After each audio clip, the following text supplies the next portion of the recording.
Welcome to EDO Breakthrough, the podcast where we tackle economic development challenges head on. From small towns to bustling cities, every place has its own hurdles to overcome. The EDO Breakthrough podcast creates an environment of collaboration, innovation, and understanding where we can share our real-life challenges and brainstorm solutions. I'm your host, Sandy Dubé, a certified economic developer and founder of PPR Strategies. Each week, we'll be welcoming a different, brilliant, place-based mind to talk through real-life economic development challenges that have been shared with us by you, our gracious listeners. This week, we have PPR Strategies' very own public relations specialist, Mia Vaccaro, joining me to do a little deep dive into PR. Mia, would you like to introduce yourself to our listeners? Sure. So as Sandy shared, I am the public relations specialist at PPR Strategies. I just celebrated my 2-year work anniversary at PPR. That was in the beginning of the year. And I come from a background in lifestyle PR. And yeah, I was just kind of looking for a shift. And then I landed with PPR Strategies. The lifestyle part of PR was working with brands and working with nonprofits and people. So that transition was pretty, I'd say, easy because I was still working with brands and organizations and just in a different way. So. Awesome. Yeah, now all things economic development, community. You're right. It's a little bit different. Were you intimidated at the beginning, not knowing what you were getting into? I think so. I think with any new things, there's always an intimidation factor. But I think because my experience was so widespread in my initial role that I kind of was able to approach this role with open arms and kind of just found my way through. So I think at the start it seems intimidating, but once you kind of dive in, it's not so scary. Yeah, you're like, wow, places. Oh, look, I live in a place. I work in a place. I like to vacation in places. It's not that hard, right?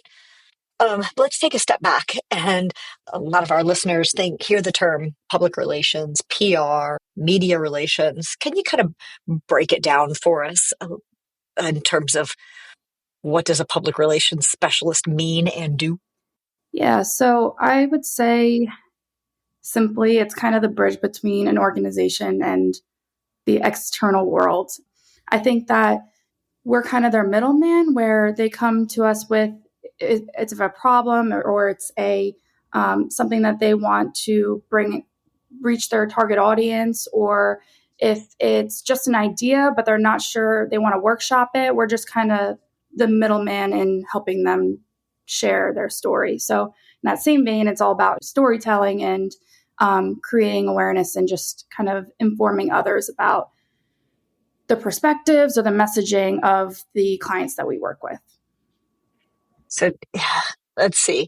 I am with, a community in Timbuktu, and I have got this awesome new program that helps entrepreneurs. I don't like the idea of having to pitch myself to get, an interview or be on a podcast or guest blog or be on TV. What do you do for me? So I think having an agency or a person that works with you is a good way to have outside eyes on the issue or the story that you're trying to tell or the program that you're trying to share with your audience. So fresh perspective is always, because a lot of times when it's a project or a program that you've been working on and you've started from the ground up, you can be kind of biased. Or I think everything I do is awesome, right? Yeah, and it might not be. But you have to look at it from all angles. And when you look at it from all angles, you get to see things that work and things that don't work. And, as the agency that we help represent you, we're also looking at what other communities are doing and what worked for those communities and what might have not worked for those communities. And we kind of just take that extra step and make sure that the way you're spreading your message is the best way that it can be. So how we start is if you have your program or your project that you already know that you want to share, or if it's just an idea that maybe you want to reach your audience about, if it's, you want to reach businesses in your community high level, or if you want to target a certain program, we would just kind of help you figure out that audience or figure out those goals or the objective that you want to share. And then taking the next step, we would go to trying to figure out the best way to market that program, or the best solutions, I guess. So whether that is finding target publications and industry publications, or if it's reaching local media, or if it's local media interviews with somebody from your organization, there's so many different ways to market a program or market an organization or reach different members in the community. So we kind of just work through the process with you. Yeah, there's a lot to break down there. I think that, oftentimes when I'm out talking with people about the work that we do and public relations, they are thinking about that from a media pitching perspective and getting that cover article in a magazine or a newspaper, or some big sit down Oprah-like interview on television. But it sounds like that might be the solution, but there might be other opportunities as well. One of the things I always recommend to people is to not hold out for that cover story, but to think about ways to, be one person quoted in an article. What is your thought? And you and I have not talked about this and prepped for this piece, so I'm curious of your thoughts on that approach. Yeah, I think obviously there's benefits to you being the face of an article and being that cover story, because, you're spreading your message the way that you want it. But also just having a quote in a bigger article is also important, because you're reaching the audience of the other people, the bigger picture of people who are reading those stories. So there's just so many different benefits. And like I had mentioned before, the trade and the industry publications are also important because you're reaching your target audience there. And I just think that from a consumer perspective, a lot of times you are targeting the media publications that you would tend to shift to. So, from a local's perspective, I'm going to be checking out our local magazines and our local newspapers. But if my industry is, let's say, defense or data centers, then I'm going to be reading those data center dynamic magazines or defense related publications. So yeah, whether it is just a quote in an article or it is big picture, it's a stepping stone. So cool. I like that. And I do think it is important. You're right. Because sometimes we, in economic development, we need to be connecting with the people in our community, kind of telling the story of a business retention tool or program, but it could be this big industry. And I like your defense industry or data center or something like that from an attraction perspective. It's interesting. So I keep putting myself in the ear of, or, in the mindset of our listeners who has heard, that these things we can go after. Obviously, cover feature pieces, could be industry targeted, can be super local. If their mind are spinning right now, what is kind of the first step in developing a strategy or like your own work plan as it relates to public relations and some of those goals? yeah, I think it's finding the right person to start that's going to help you support those goals, whether it is an agency or it's somebody internally that knows your community already, or if it is a freelance person that is looking for extra work that can dedicate some time. And then from there, it is identifying the goal and objective, and then workshopping it. And from there, and if it's media pitching, if it is a press release because it is something time sensitive that we're trying to push out, or if it's ongoing media efforts to try and get the longest amount and the highest amount of attention.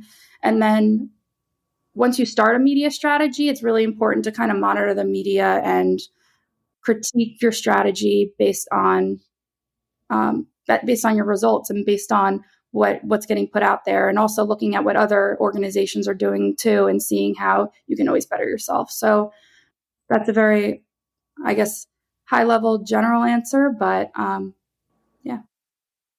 How do you monitor media efforts? Is that just a bunch of Google alerts? It can be. It's a combination of a lot of things. It's following up with your media contacts and seeing when things are going to get published and other sister partner publications that might share the story as well. It is setting up Google alerts for everything that you're pitching and the initiatives that you're pitching. And we actually use a software called Muckrack for our pitching efforts and our press release efforts. And there is a feature in Muckrack that lets you set up media monitoring. And at the end of a campaign, you can actually set up a cool way of distributing the monitoring, the efforts of pieces that have come out as a result of the campaign, which is the results, kind of to measure, look at ROI of your PR efforts. Yep. And the sentiment of the efforts, if hopefully it's all positive, but there is sometimes that we are dealing with stories that aren't always taken positively by the media. So that's why it is important to have a media person that helps shape the perspective of your audience before the story hits from another source. So, but it also helps you monitor that as well, and how many pieces have come out as a result of the campaign. Yeah, it's interesting.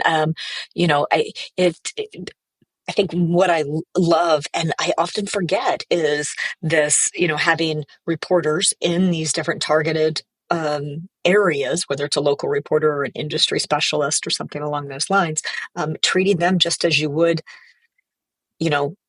another ideal customer, a targeted person, a stakeholder in your community. And there's just a different approach to connecting with them where they are. Right? Would you agree with that? Yeah, I agree. It's probably, I would say, from a public relations specialist standpoint, relationships with the media is so important. I think from where we are in our role at PPR Strategies, we work with, a lot of places and communities. And I think that has kind of shaped the type of contacts that we have in the media. So we're working with a lot of the same publications and a lot of the same contacts. And I just think that having those ongoing relationships are so important. Awesome. So I'm curious if our listeners are like, okay, this sounds great. Let's dive in. I'm going to devote some staff time to doing media PR outreach, or, like you said, a freelancer or coming to an agency like ours. What are some of the challenges that a community or organization might face when they start sharing their stories? I feel like that it could go quite a few different ways depending on the location. It might be finding your right target audience and figuring that out, and because that determines what outlets that we're targeting, and if we're starting small and we're staying small, or if we're starting big and we're growing from there. Seeing if there is already, what kind of stories are all already existing in your community. If there are some negative stories, and are we trying to build off of them and try and change the narrative, narrative of communities, or are we just trying to, like, I don't want to say squash them, but are we trying to combat them? Trying to identify diverse audiences. There's so many diverse audiences in the community. So how can we target our messaging to reach everybody and not just select groups of people? So there's a lot of starting points, and I think there's a lot of different ways, but I think that the starting point is identifying your goal and your target audience. Yeah, and that is interesting. We when we talk about paid media and actually buying ads and things like that, you obviously think about who your audience is and where they can how they consume information. And this earned media landscape is kind of the same, I guess. I just had my own little aha moment there. But you're right, it's not about necessarily the reporter or the magazine that I read. It's about the one that our audience is reading and is engaging with, and how do we connect with those reporters, with that audience to tell the story. And lots of competing factors out there. Yeah. I'm curious about this idea of storytelling, and you're trying to tell a story so that somebody else will tell the story. Can you talk about why storytelling is so important, and maybe how we do that here at PPR? Yeah. Storytelling is super important because it kind of humanizes the campaign or the program or the organization that in a way that community members can connect with it. Specifically on a lot of campaigns that we have worked on, we think of different ways. We look at the community, and every community is different, right? So, what is the best way that these community members take their information? So, just thinking about a program that we had helped promote, this is an ongoing program. It's not a startup program. It's been out there for a while. So how can we think of different ways that we can tell this story of the program that's going to reach new people that already know about it in the community but might not have taken advantage of it? And I think one of the, I don't want to say easiest ways, but one of the most receptive ways is hearing from community members themselves and maybe other businesses or people that have taken advantage of the program and how that program might have helped them grow or expand, or how it's changed their lives in a lot of cases. So, just hearing from the source and hearing from the restaurant that you go to every Friday and seeing that they were part of the success story of the program that might be able to change your business is, just connecting the dots, and a lot of times just getting people over that line. So in that example, and I know you weren't talking about a particular community or anything, but in that example, you are not setting up perhaps an interview with the economic development director or the county administrator or the mayor or something. You're setting up interviews with those businesses, which is even more interesting, kind of this idea of testimonials for somebody that has utilized your programs. I could see a lot of that applicability happening. And I know it happens in economic development. Yeah, a lot of times it's both. A lot of times it is the business that, and it's great that we are able to be a part of that feature story. Not only were we able to help them, but we were able to get them in front of the news, and maybe they don't have a PR person because they are so small. So just giving them that extra awareness is great. But a lot of times the news outlets will also want the economic development director or the program director to be a part of the interviews and be able to provide more information about the program. So a lot of times it works. It's a bonus for us.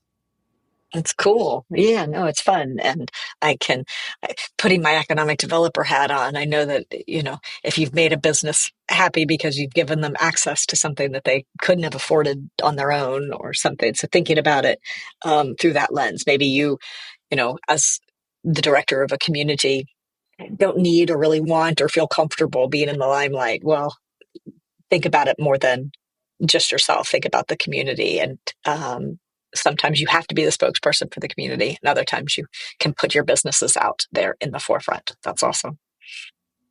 Okay, so Mia, you know that I love an interview. I love a podcast with somebody else. I do not love pitching myself.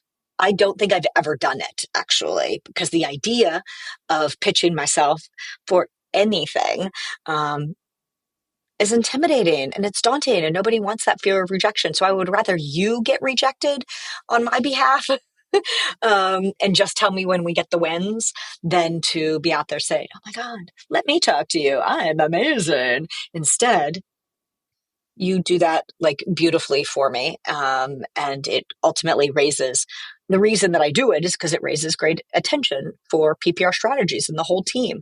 Um, any advice or thoughts for people like me that have a Mia in their corner? What are some of the things that we could or should be telling you to make it easier for you to pitch me?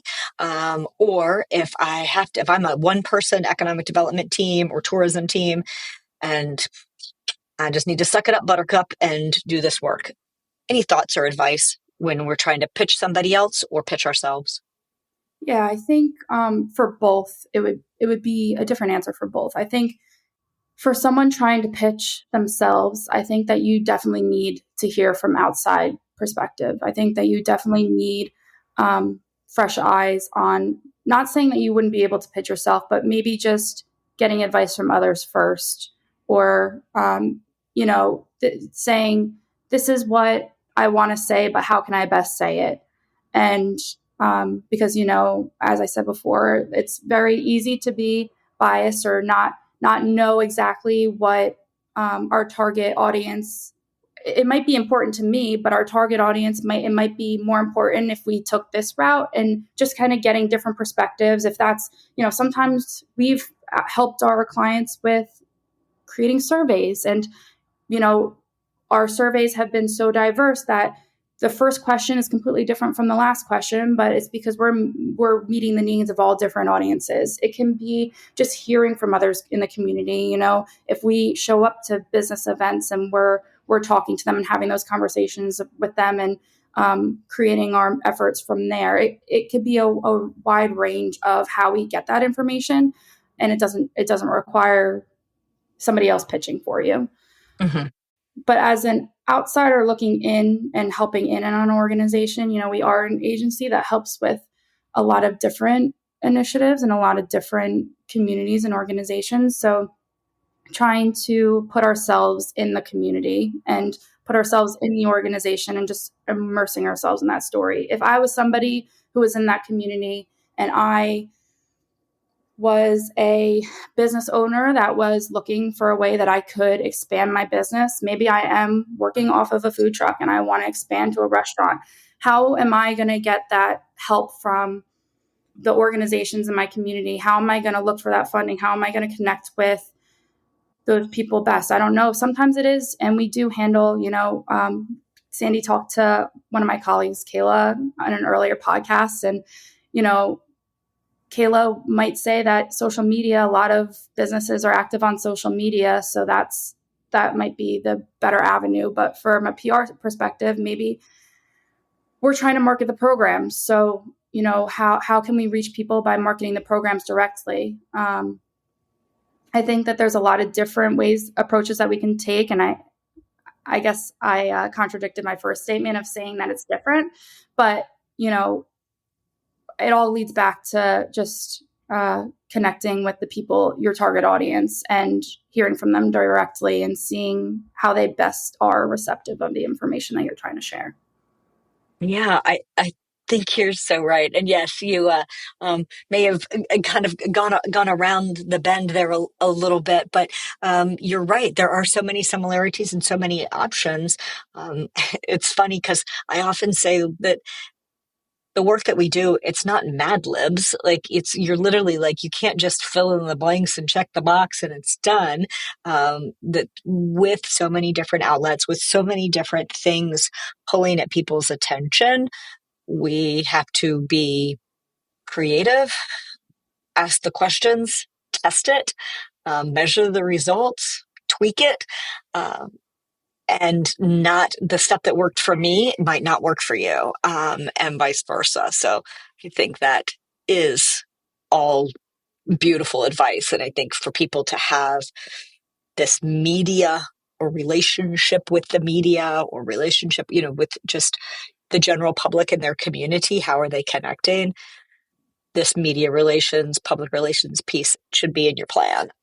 and whether you like it or not. There are so many other topics that we could dive into in this economic development space, but I would love to start to wrap up our conversation with a win. I'm curious if you've had a favorite win since in the last 2 years since you've been on the team, and anything pop into your mind? Yeah, I think there's a lot. I think that a lot of times clients do approach us with the thing that they want us to share already, and it's hard to be overly creative with it. So, we're kind of just spreading the information, and we're connecting them with the right media contact for the interviews and getting their story out that way. But a lot of other times the clients approach us with just an idea, and we help develop an entire strategy to support that idea.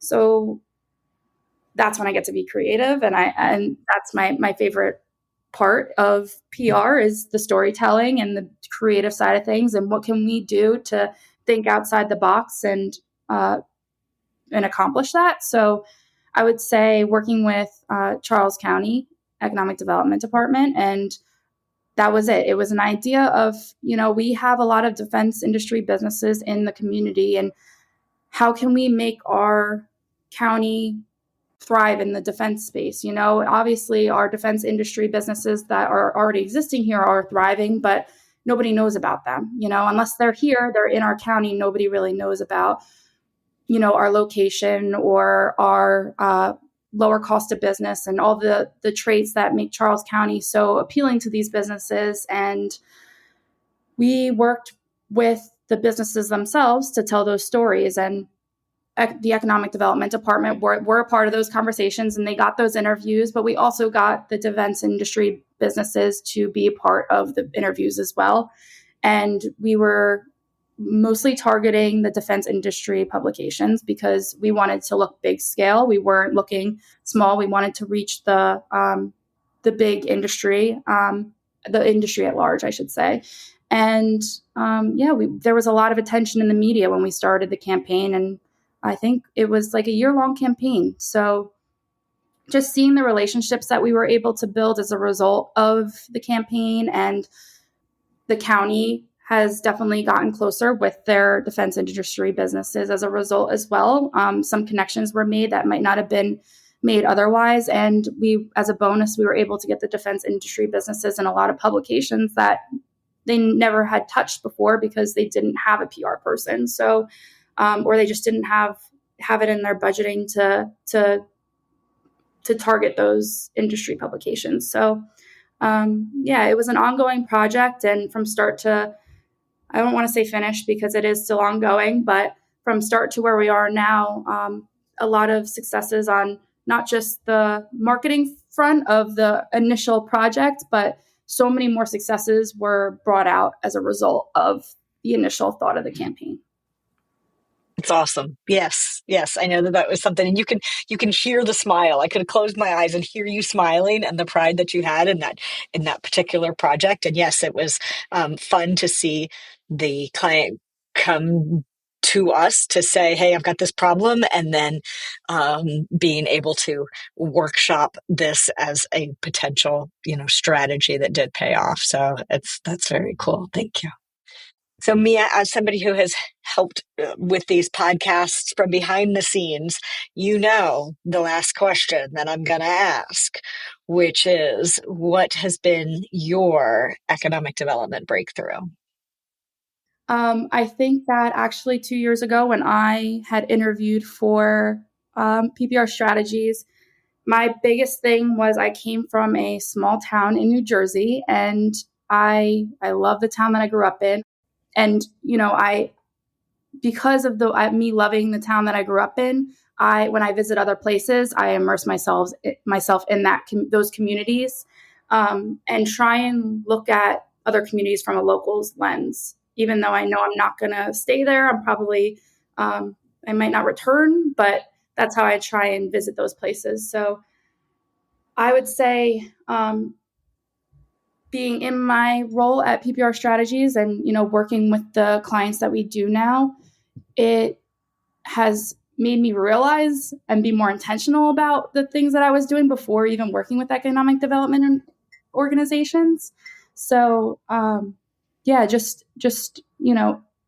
heightening that and really taking into consideration, that this is what might be a draw for tourists, and this might be what might draw people to the area, but how can we extend beyond that and look at it from a local's perspective and what makes locals stay here and really love the place. So I don't know if that was exactly the answer to your question, but I think just really loving your community and really loving other people's community and finding other ways to love other people's communities. No, I love the way that this work has helped shape the way you visit new places and live in your community. People will have to check out. Didn't you do a blog post a couple of years ago of being a tourist in your own town or something like that? We'll tag that in the show notes. I think there's something like that exists out there. But Mia, thank you. Thank you for joining. I know this was a little out of your comfort zone. You were perfect. I hope that I'm sure our listeners got something and have some new ideas from a media workshopping PR perspective. And thank you for taking the time to join us today. Yes, thank you. Until next time.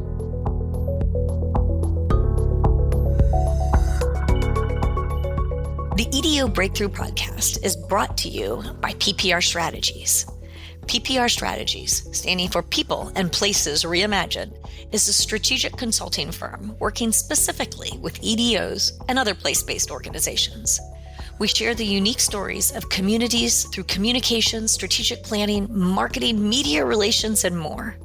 Visit us at pprstrategies.com and find our contact information in the show notes. I'd like to give a big thank you to you for listening. Remember, together we are unstoppable.